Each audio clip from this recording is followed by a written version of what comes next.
Three news stories for you. Firstly, viewers, in 2 hours' time, two international human rights bodies are going to release a report on alleged atrocities in Western Tigray. This report is going to be released at a very crucial time because tomorrow UN Human Rights Council is due to meet. We'll have a look at this development. Secondly, viewers, Jeffrey Feltman, US envoy to the Horn of Africa, was in Turkey yesterday. What happened there? He was there in connection with ongoing Ethiopian conflict, and we have been informing you that the US is trying to stop the flow of weapons from the Middle East towards Ethiopia. What happened during Feltman's visit of Turkey? Did he meet with any top Turkish official? Did he meet a Turkish foreign minister? Did he meet Erdogan, Turkish president? Several questions. We'll try to find answers. And lastly, viewers, US Senate just a few hours ago approved a military budget. What is the amount allocated for military in the US? Well, let's discuss this thing first. 768 billion US dollars have been allocated for defense budget. 768 billion US dollars. That is the military budget of the US. And a bipartisan approval. Both sides approved this military budget. 89 votes were cast in support of this move. Only 10 were against it. So you can say that more than two-thirds majority was in support of this staggering amount of military spending for the next year. While these big powers keep on calling for peace, they are increasing their military spendings. They put pressure upon other countries that they should not make bombs, they should not make atomic bombs, but they're not ready to destroy their existing nuclear arsenal.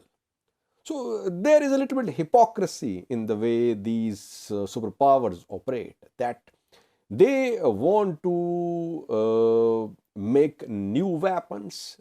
They are treating it as an industry and they're exporting these weapons to wherever they can. At the same time, they want other countries to be peaceful, to resolve their conflicts peacefully. How can they resolve their conflicts peacefully if you keep on providing them with the weaponry? So, though definitely defense equipment manufacturing is an industry now, but this industry is fueling conflicts across the world. That is a reality, viewers. Secondly, Feltman was in Turkey yesterday, viewers. I told you that Jeffrey Feltman was going to visit Turkey, the UAE, and Egypt in connection with ongoing Ethiopian conflict. What happened in Turkey? Well, so far what we have learned is that Feltman could not meet Erdogan, Turkish president. Feltman could not meet Turkish Foreign Minister Çavuşoğlu. Çavuşoğlu was not in Turkey yesterday, he was in the UAE. UAE and Turkey are coming close. Both were arch rivals in the Middle East, but now they are coming close. And Çavuşoğlu was in the UAE yesterday, I think. So Feltman could not meet Çavuşoğlu. So far, what we have learned is that there was no meeting between Feltman and Turkish Foreign Minister Çavuşoğlu. Instead, Feltman held a meeting with Siddharth Onal, who is Deputy Minister of Foreign Affairs. So we can say that Feltman could not hold a meeting with any top man in Turkey. Two statements have been issued, one by US Embassy in Turkey and the other by Turkish Foreign Ministry about Jeffrey Feltman's visit of Turkey. Turkish Foreign Ministry says that during Jeffrey Feltman's visit, regional issues related to Ethiopia, Somalia, and Sudan came under discussion. That is what Turkish Foreign Ministry said.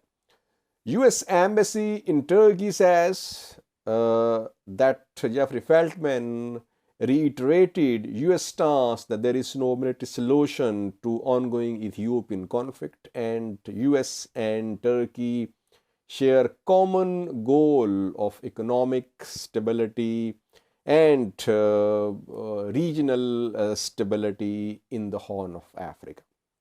So we can say that Feltman could not meet with any top man in Turkey.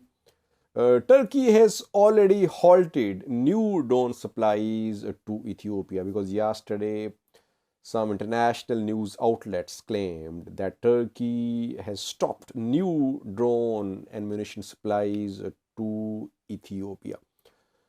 So we'll have to wait a little to see the outcome of this visit.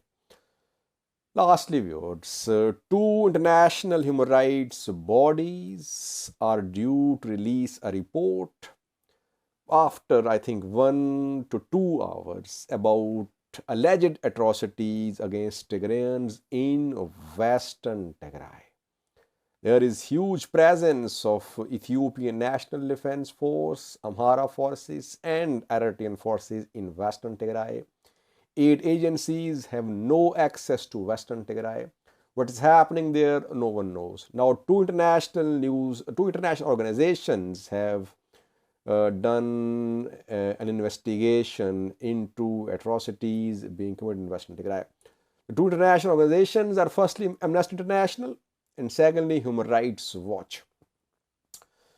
In recent weeks, we have seen reports by these two organizations about atrocities committed by Tigray forces in Amhara region. Human Rights Watch just, I think, a week ago released a report about human rights violations committed by Tigray forces in Kobo and Chena towns of Amhara region. Before that, Amnesty International released a report about sexual violence committed by Tigray fighters in Nifas Micha town of Amhara region. Now, these two bodies, Human Rights Watch, Amnesty International, they are going to release a report about Western Tigray. Will Ethiopian government accept this report? That remains to be seen. But the report is being released at a very crucial time. Why? Tomorrow, UN Human Rights Council is due to meet. A very important session is due to be held tomorrow. African countries boycotted the accusation calling for this session. No African country was part of the accusation which called for this special session due to be held on Friday. And Ethiopia is lobbying. Ethiopia is trying to convince African countries that they should stand behind Ethiopia. They should raise their voice in support of Ethiopia in tomorrow's Human Rights Council session. So before this session, the two international organizations, Amnesty and Human Rights Watch, are going to release an important report about alleged human rights abuses in Western Tigray. Obviously, if the report is released with some evidence, It might come under discussion in tomorrow's session of Human Rights Council, and Human Rights Council might put pressure upon Ethiopia tomorrow if we see a report today from these two bodies with some solid evidence. So we're waiting. We'll try to update you in coming hours about this upcoming report due to be released by Amnesty and Human Rights Watch. Thanks for watching.